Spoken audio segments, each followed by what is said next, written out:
বিসমিল্লাহির রহমানির রহিম। নূরে আলম আব্দুল্লাহ ফেজে আপনাদের সকলকে স্বাগতম।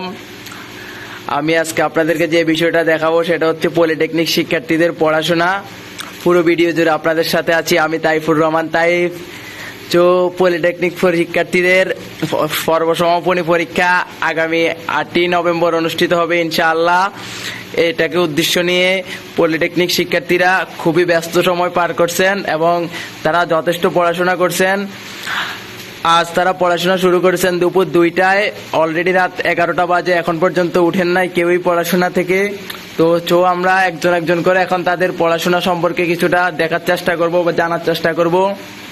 এই সর্বপ্রথম হয়েছেন হাসিবুল হোসাইন, সে দুপুর 2:20 সময় বসেছে, এখন রাত 11টা বাজে, এখন পর্যন্ত সে পড়তেছে, সে অ্যাসাইনমেন্ট করতেছে। এরপরে আছে মোহাম্মদ জাকারিয়া ওমর ফারুক, সেও 2টার সময় বসেছে, সে এখন ফিজিক্স 1 প্র্যাকটিক্যাল ক্লাস করতেছে। তারপরে আছে মোহাম্মদ রাশেদুজ্জামান রাশেদ, সে পাবনা থেকে এসেছে, সে দীর্ঘ সময় ধরে প্র্যাকটিক্যাল ক্লাস নিয়ে ব্যস্ত আছে। এরপরে আমরা চলে যাচ্ছি মোহাম্মদ নূরে আলম আব্দুল্লাহর কাছে, সে দুপুর 2টায় পড়াশোনা আরম্ভ করছে এবং সে খুবই ব্যস্ত সময় পার করতেছে। সে আজকে প্র্যাকটিক্যাল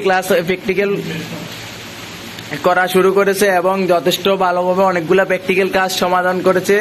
এখন সে আরেকটি কাজ নিয়ে ব্যস্ততার মধ্যে আছে।